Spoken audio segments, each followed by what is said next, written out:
Tous témoins. Voilà une affirmation forte pour démarrer notre parcours dans le livre des Actes pendant nos cultes de famille cette année scolaire.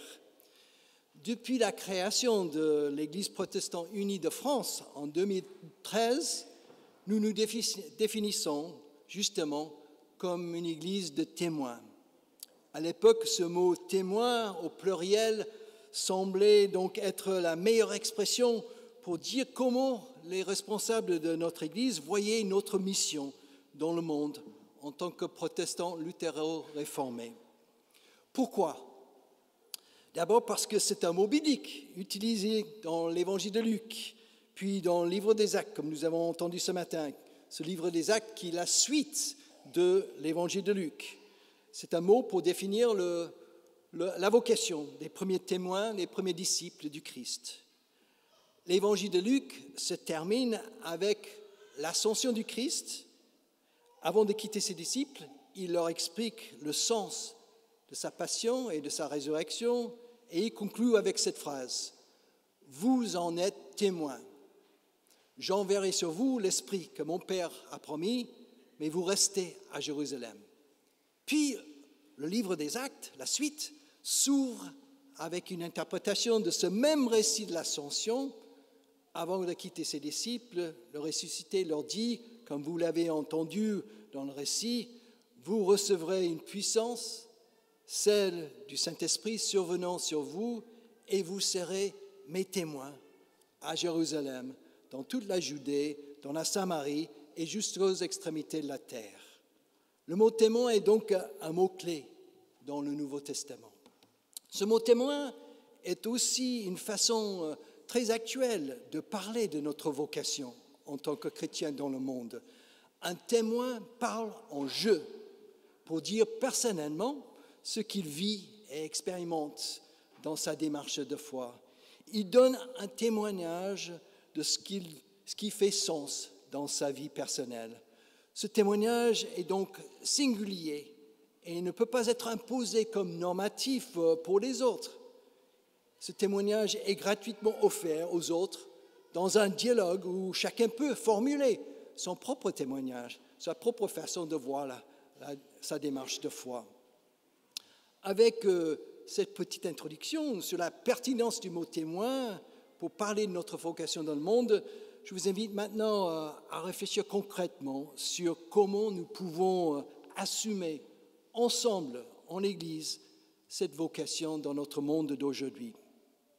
Pour commencer, revenons un instant au destinataire de ce livre des Actes, ce cher Théophile à qui est écrit ce livre. C'est le même qui est cité au début de l'évangélique, c'est le même Théophile. C'est sans doute quelqu'un qui a mis sa foi en Christ et qui est dans un processus de catéchisme au sein de sa communauté. Il assiste sans doute au culte de famille de son Église au 1er siècle. Il veut avancer dans sa démarche de foi en connaissant mieux les paroles et les gestes du Christ, de sa foi, et aussi comment l'Évangile s'est répandu dans le monde entier pour arriver jusqu'à lui, à cette époque-là. Les spécialistes disent que ce Théophile est sans doute un riche mécène qui finance cette œuvre en 2 volumes, l'Évangile de Luc et les Actes des Apôtres. Mais personne ne sait définitivement qui c'est. Mais si nous revenons à ce que son nom veut dire en grec, nous aurons peut-être une petite piste d'actualisation ce matin qui nous touchera peut-être personnellement. Théophile, Théo Dieu, Phile amour, aimé, veut dire qui aime Dieu, qui est aimé de Dieu ou ami de Dieu. En regardant ce prénom grec d'une façon symbolique ce matin, Théophile est chacun de nous rassemblés dans cette église, ce temple ce matin. Chacun de nous, nous aimons tous Dieu. Nous sommes tous aimés de Dieu et nous sommes tous des amis de Dieu. Dans ce cas-là, l'évangile de Luc et ce livre des Actes nous sont adressés personnellement. Nous sommes les destinataires de ces écrits Et ce que nous pouvons faire cette année scolaire, c'est de lire ce livre des Actes comme si Dieu s'adressait à chacun de nous, comme si nous étions les premiers concernés par ce qui est écrit. Voilà donc peut-être une première piste d'actualisation. Imaginons que nous sommes tous théophiles dans notre démarche cette année. Je vous invite maintenant à décortiquer un peu la phrase clé de ce premier chapitre du livre des Actes. Vous recevrez une force, une puissance, quand l'Esprit descendra sur vous, et vous serez alors mes témoins à Jérusalem, dans toute la Judée, dans la Samarie et jusqu'au bout du monde. Quelle est cette force, cette puissance du Saint-Esprit que nous recevons? Nous pouvons dire d'abord qu'elle nous est donnée dans notre baptême comme un don, dans notre baptême qui symbolise notre union avec le Christ dans sa mort et dans sa résurrection. Et de ce fait, cette force, cette puissance habite déjà en chacun de nous aujourd'hui. Et c'est encore intéressant de regarder le mot grec utilisé pour dire force ou puissance, pour mieux comprendre de quoi il s'agit. C'est le mot dynamis. Dynamis. Est-ce que vous entendez un mot français là dans ce mot dynamis? Si vous remplacez le U avec un I, qu'est-ce que ça donne? Dynamique, exactement. Dynamique, dynamisme, dynamiser. Et si on veut quelque chose de plus explosif, on peut dire dynamite. Hein? Donc c'est le mot en grec qui nous a donné tous ces mots-là. Dans notre vie, il est souvent difficile de discerner et de reconnaître l'action de l'Esprit de Dieu en nous. C'est compliqué ça. Mais de voir cette action comme une dynamique qui nous porte dans la vie. De voir cette action comme un élan qui nous pousse en avant, malgré nos difficultés et aussi avec nos joies. De voir cet esprit comme un souffle qui nous inspire, qui nous anime au quotidien. Tout cela peut nous aider à faire ce discernement, à faire cette reconnaissance de l'esprit dans notre vie. Et cela peut nous aider aussi à trouver la confiance pour oser prendre la parole, pour oser dire avec nos mots tout simples ce que nous croyons, le sens de notre démarche de foi.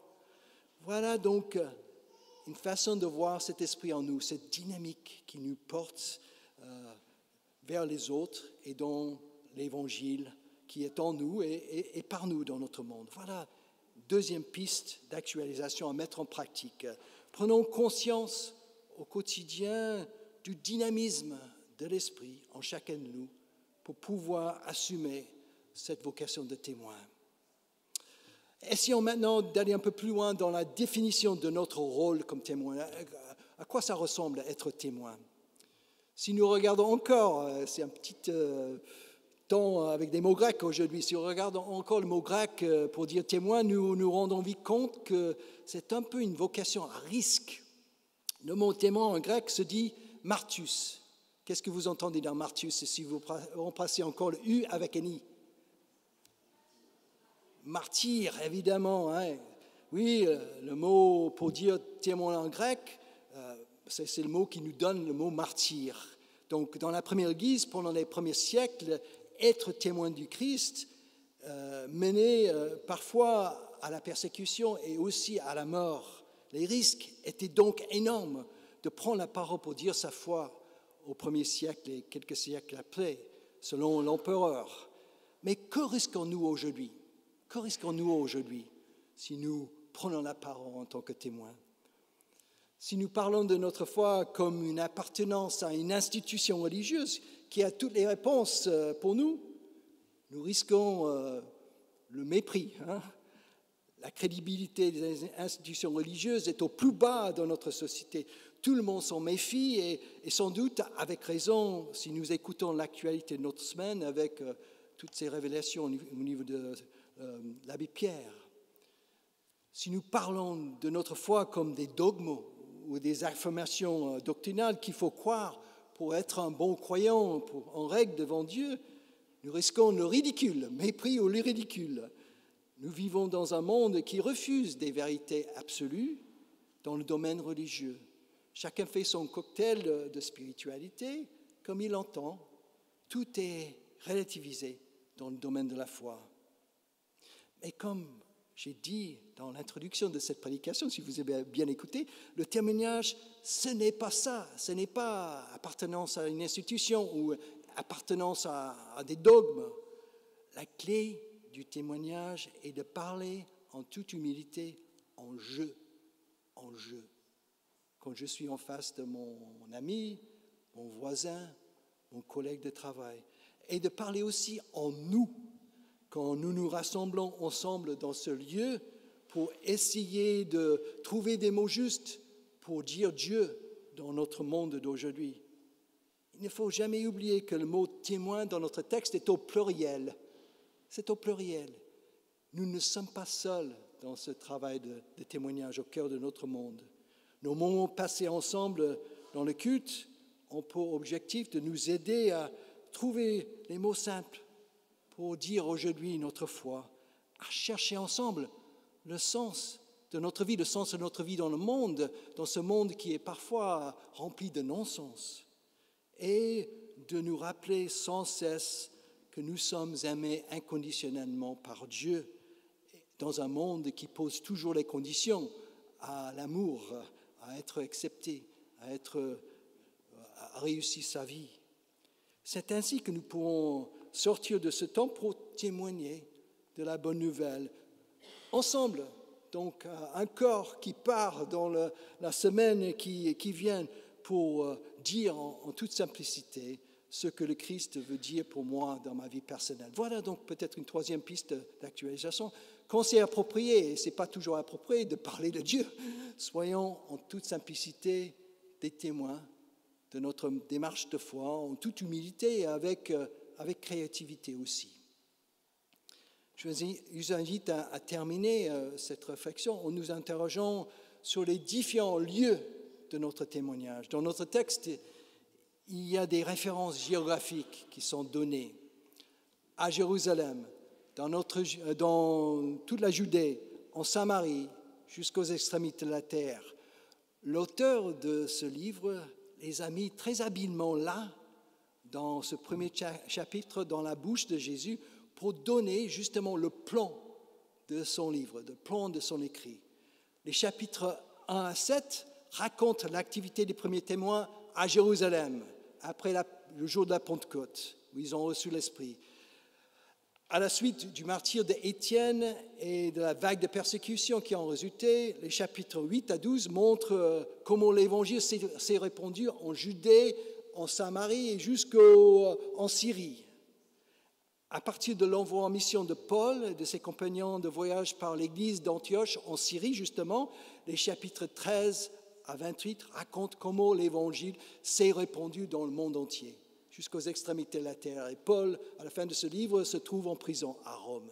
Voilà le plan du livre des Actes, déjà dans ce petit verset au premier chapitre.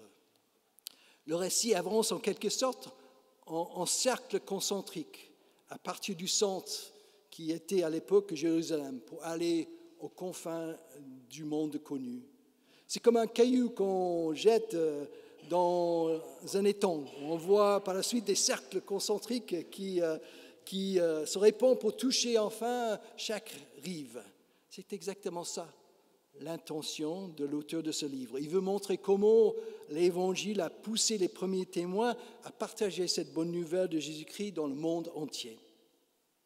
Nous pouvons voir aujourd'hui ce parcours géographique d'une façon symbolique, comme des cercles concentriques de nos propres lieux de témoignage. En Église, nous sommes concrètement appelés à être d'abord témoins dans notre Jérusalem, c'est-à-dire notre quartier du 16e ou 15e, où nous sommes implantés. Nous assumons notre rôle de témoin dans ce lieu-là, notre Jérusalem, par nos actes d'entraide, par nos rencontres écuméniques, par notre culte public ouverte à tout le monde chaque dimanche, par nos concerts musicaux, etc. Mais nous avons aussi notre Judée, un peu plus loin, c'est-à-dire notre lieu de témoignage à Paris, dans notre région, en lien avec les églises du consistoire, en lien avec les églises de la région, dans les services qui sont proposés en région parisienne. Notre Samarie, c'est peut-être toute la France, où notre parole et notre action résonnent dans la société à partir de notre appartenance à l'Église protestante unie de France et à la Fédération protestante de France. Puis notre témoignage touche les extrémités de la terre et est lié à notre engagement avec le DFAP. Nous allons en parler du DFAP dans l'une de nos cultes familles. Le DFAP, c'est le service protestant de mission. Nous sommes engagés dans un témoignage mondial avec cet engagement-là. Donc vous voyez, au niveau Église, on peut voir ces lieux comme ça, mais c'est aussi intéressant de voir ça personnellement.